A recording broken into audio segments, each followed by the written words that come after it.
A very welcome to all of you. I hope everybody is fine.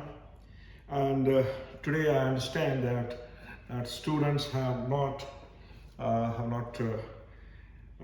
come to the college because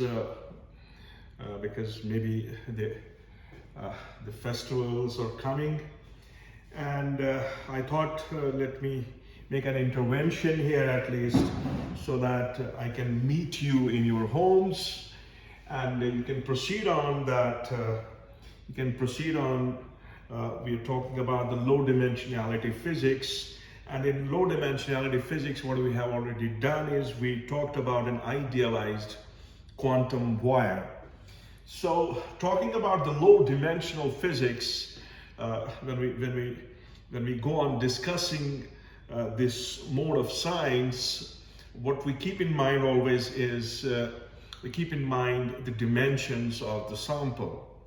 So, if I quickly remind the basic concept of the low dimensional materials, if I assume this room, say for example, it has 3 dimensions, and if I'm freely, infinitely allowed to move along X, to move along Y, and to move along Z, we will have a bulk system.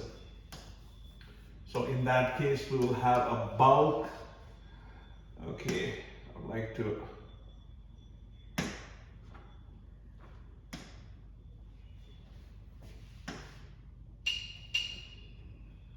we'll have this bulk system, and we may call it as a 3D system. So what is important here in this context is that the size of your sample, if we go to the actual statistics of the sample that we are talking about, the size of your sample has to be in micrometers along Y, along X, and along Z. So this will make a 3-dimensional system, what we call as bulk materials. And in these materials, electron has a continuous wave function, and electron has the continuous density of states in all the 3 dimensions.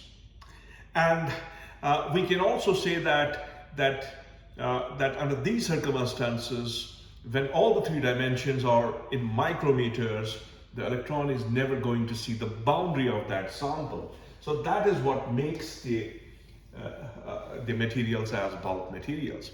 Then, as we start thinking about reducing the dimensions, so I was talking about being in this room, I can go along X, I can go along Y, I can go along Z in micrometers. Then it's a complete classical material. It's a complete bulk material in which we resolve the Schrodinger's wave equation. But the moment I make a constraint, say for example, I make a constraint along X, and there is no constraint along Y, and there is no constraint along Z. So if I talk about the actual numbers, what am I trying to tell is that my X, say for example, my X is up to 1 to 20 nanometers, and then Y and Z, both the directions are in micrometers.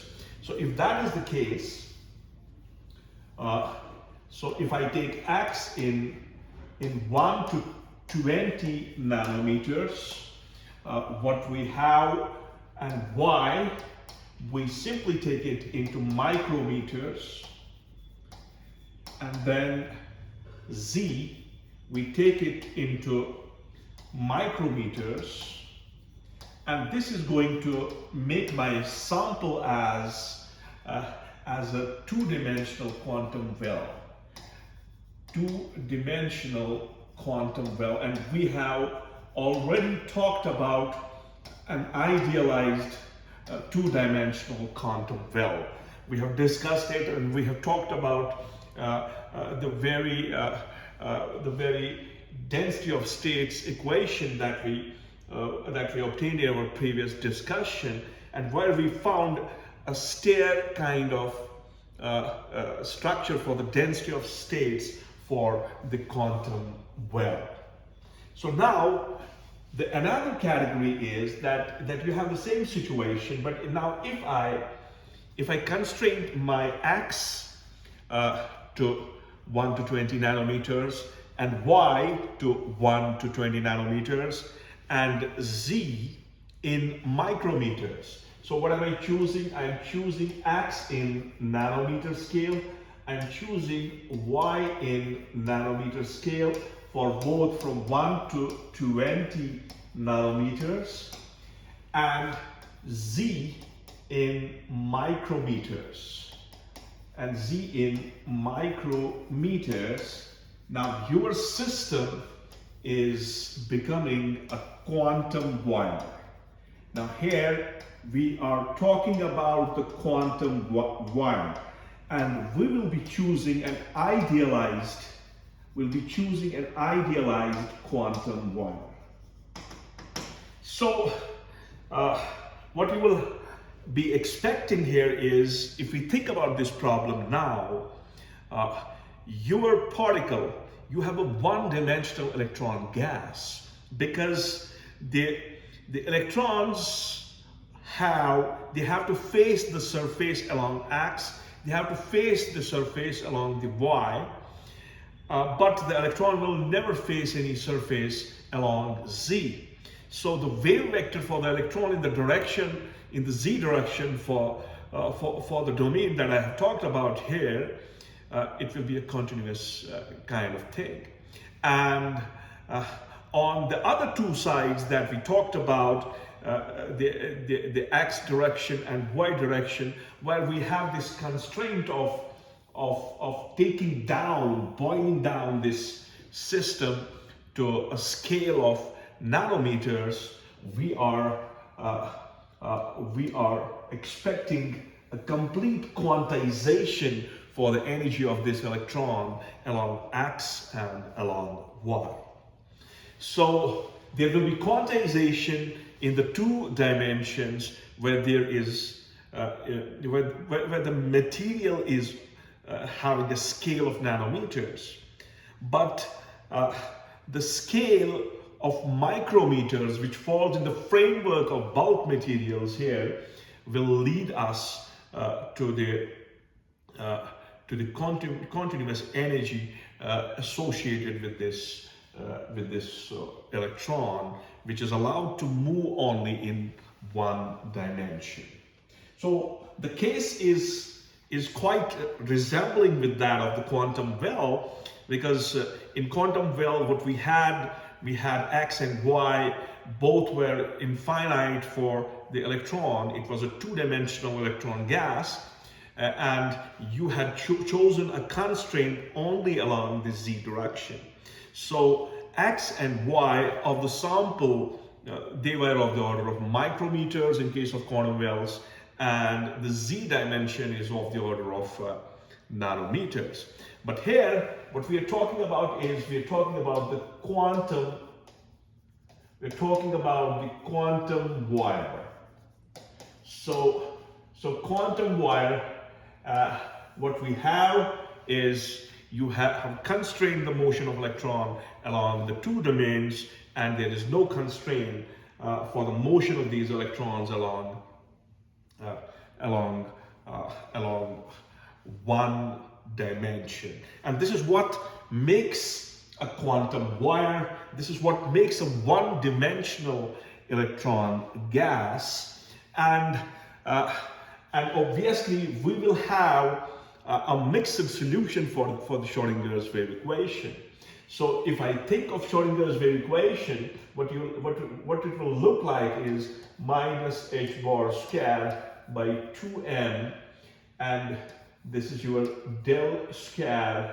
Okay, say I take phi of x, y, and z, and the confinement that you have here, you have the confinement along x and y. So if you make confinement along x and y, so v will be replaced by v confinement here, along x and y, and this will give us some eigenvalues, which is, these eigenvalues are basically mixed in nature. You will have the eigenvalues for an electron in an infinitely long dimension, and then at the same time you will have the energy eigenvalues for the electron along the constrained domains, for the constrained directions. So this will give us E phi of x, y, and z. So as we have discussed already, this nature of Schrödinger's wave equation, where we have treated this problem separately, and here you can exactly solve this Schrödinger's wave equation using the separable approach. So all you have to do is to make the separations and inculcate the solution of the Schrödinger's wave equation. So what would we expect here is we will expect the energy eigenvalues and we will be expecting a wave function. So if I directly connect this the solution of the Schrödinger's wave equation, the equation will have the components. So phi, x, y, and z will take us to 1 by under root of Lz, and you will have that e to the power of I kz, and then you will have chi n of x, and you will have chi n y of y. So this will be your wave function, the overall wave function for the problem. As all of you understand how to solve the Schrödinger's equation for this kind of idealistic situation, where you have a wave vector, where you have a wave function, a continuous wave function along one domain, and then you have a wave function along the constraints domains as x and x and y. So that's the point here. If you can excuse me a little while. Hello? Hello? Hello? Okay. So this is our wave function that mixes up the continuous solution and the solution in terms of the constrained electrons. Hello? Yes? Yeah, I have done that. I have done that. I did it just now. You check it, huh? I have done it. I have uploaded that recommendation. What was the name of the institution? Taiwan University. Okay, that's fine. You got admission. Congratulations, huh? And work hard. Okay? Okay, bye. Okay, see. So where we are here, and so what we have, I'm sorry for the interruption. I don't know whether I'll be able to edit it or not. If we keep it like this, it doesn't matter. So this is my wave function, and what we expect from here is the solution. So the solution that we expect, what will be that solution? I mean to say, what will be the energy eigenvalues? So this is my expected solution for this problem. The energy eigenvalues will take up E along x, E along y, and E along z. Right? So along x, I have quantization. So if I take the ideal case, I have the quantization. This is exactly same as that of the particle in a box type of problem. Then along y, you have again quantization. And along z, you have continuity. So the eigenvalue equation that we will have for the quantum wire. So as we know now, a quantum wire is something where you have, if this is x, this x is in nanometers. If this is y, this y is in nanometers. And if this is z, this z is in micrometers. Micro, it is mu and m, micrometers. So what will be the energy eigenvalues here will be h bar square kz square by 2m star, where this m star is the effective mass of the electron, plus you will have nx square h bar square by 2m star L x square. So this will be the quantization in terms of x, and then you will have a quantization along z. H bar square 2m star L y square. So this is the equation for the energy of, if I take an idealized one electron system, this electron will have the energy eigenvalues represented by the things that are there on the board, and from this equation we can calculate the density of states. So we can calculate the density of states because density of states is simply reflecting a function that is dN by dE. Okay, so if I have to define it as dE by dN, this is number of energy levels per unit energy range. So this will give us the measure of what we call as the density of states. So in doing that, in evaluating this thing, I can write down the density of states for it. So what will be that? That will be rho 1d. So rho 1d, the thing that you will obtain will be sigma. I can write down this as sigma nx and y, and of course you will have only these two integral numbers. Then you will have Lz by pi times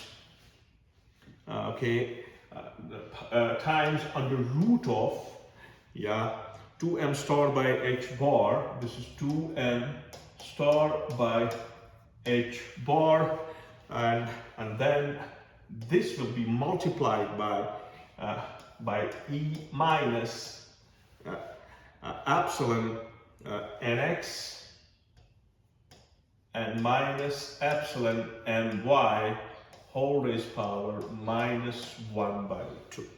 So this is what we will obtain as the density of states for the one-dimensional wire, for a quantum wire, where you can have transistors with quantum wires. And these things are actually working in technological devices as quantum wires.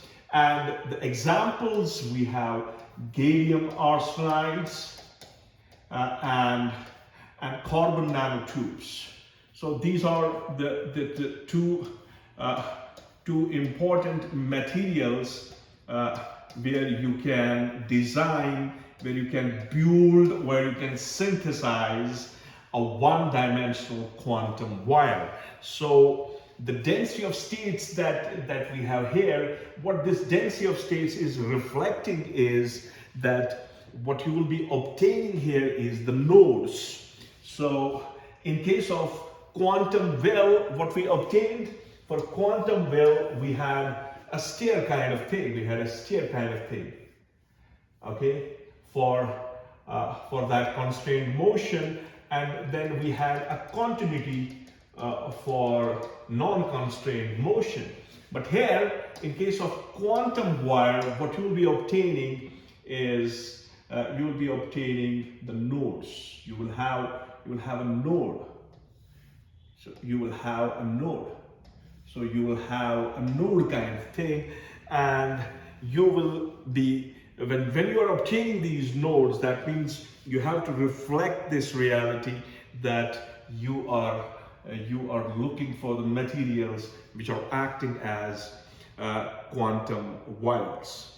Now after this, what we will have is we will have the quantum dots. Now what you are doing in quantum dots is you are constraining all the three domains for this electron. The electron is constrained along X, it's constrained along Y, and it's constrained along Z. That means electron can see the world outside the domain in which the electron is living.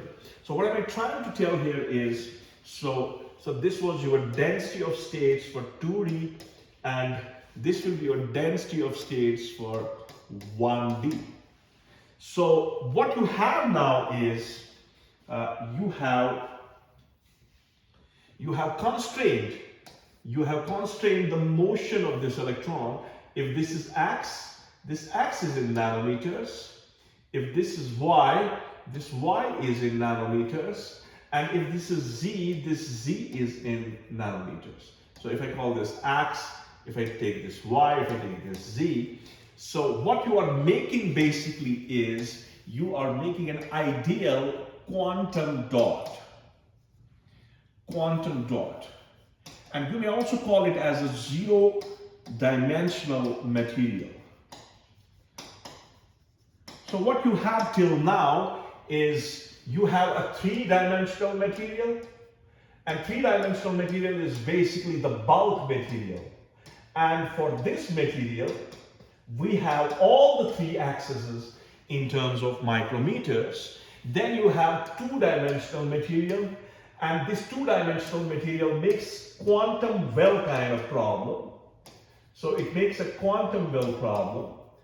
And in this case, you have two dimensions in terms of micrometers and the third dimension in terms of the nanometer. Then we talked about the one-dimensional quantum system.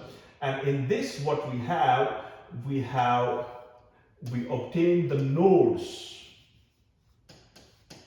And here, in case of 2D, we obtain the staircase as a mixture of the things, taking into account the motion of electron, where it has infinite motion and where it has the constrained motion. So all the three classifications are coming on account of the constraints.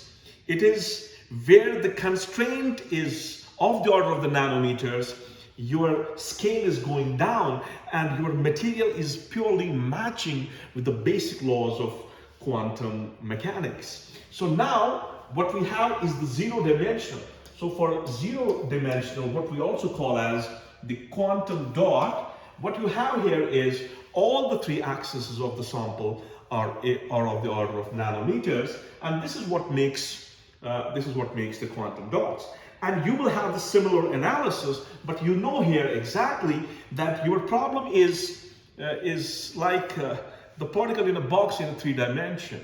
So your problem is exactly like that. Your quantum dot has a behavior close to the behavior of a particle in a 3-dimensional quantum mechanical box. So when you do that, what you have in that case is you have the same Schrödinger's wave equation, and you resolve this Schrödinger wave equation for the nanoscale. You resolve this Schrödinger's equation for the nanoscale. So what you have here is you have the same Schrödinger's wave equation, h bar squared by 2m, and then you have your d2 by dx2 plus d2 by dy2 plus d2 by, these are all partials basically, dz2 and plus v confinement.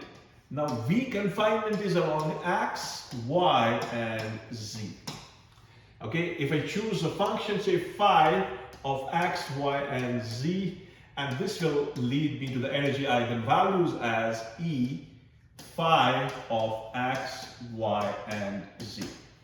And we know exactly how to solve this problem, and we know exactly the solution for this problem, and we have the energy eigenvalues for this problem as E. So what will be E here is, it will be as simple as that, say h bar squared pi by 2m star times. So you will take these three parts as nx by lx whole square plus ny by ly whole square plus nz by lz whole square. So this equation is going to give you the energy eigenvalues for the quantum dot. And at the same case, what you will obtain is the density of states, because you can calculate the density of states here. And once you calculate the density of states for this system, and you can write down the density of states in terms of the Dirac delta function. So how can I write that is, you can write down the density of states. So this is rho 0b. So this will be the right way of writing it. So 2 will come here. You know this 2 is coming up because of the degeneracy in terms of the spin of the particle. And then you will have sigma. This sigma will compose your nx. It will compose ny, and it will compose nz. And I can write down the density of states in terms of Dirac delta as delta epsilon minus epsilon, and epsilon has three parts, nx, ny, and nz. So this is what is going to give us the density of states for the quantum dot. So the quantum dot, which we also call as an artificial atom, because we can somehow boil down this problem to the problem of an atom, problem of a particle in an infinite potential three-dimensional box. So that's why we sometimes call this what we call this as this quantum dot is also called as an artificial atom. So what we obtain here is we have the discrete nature. We have the discrete nature of energy. So this discrete nature allows for the precise tuning. So it allows us for the precise. It allows us for the precise tuning of the electronic properties, mechanical properties, and we can alter the size of the particle. The altering the size of the particle will result in the proper change in the properties of these particles. And what we obtain here is that the ground state of this quantum dot, which we will obtain as E1, 1, and 1, and this is twofold degenerate. This is twofold degenerate. And similarly, we can move on for the first excited state, and we know all of these calculations from the basic rules of quantum mechanics, from the basics of the quantum mechanical laws. So with this, I hope you get at least an idea about the overall concept of these low-dimensional materials in terms of nanostructures. In all the three cases, what is important is the dimensions. And if your dimensions are in the range of micrometers, those dimensions are falling in the framework of bulk material. And if your dimensions fall in the range of 1 to 20 nanometers, then the material in that direction is falling in the domain of discreteness. It is falling in the domain of where electron is going to see the window. Electron is going to see the window. Electron is going to experience the potential at the window, and experiencing the potential at the window leads to the mixed solution of the Schrödinger's wave equation, and you are having the mixed nature of properties of these materials. And the tuning is what makes these materials technologically important, where you can precisely work on for the kind of things that you're exactly looking for. for the kind of properties that you're exactly looking from some particular material. You can tune down your material to that level where you can achieve the results that you are interested in. And with this, I would like to stop this conversation. I hope everybody is fine. I hope you like it. Say goodbye.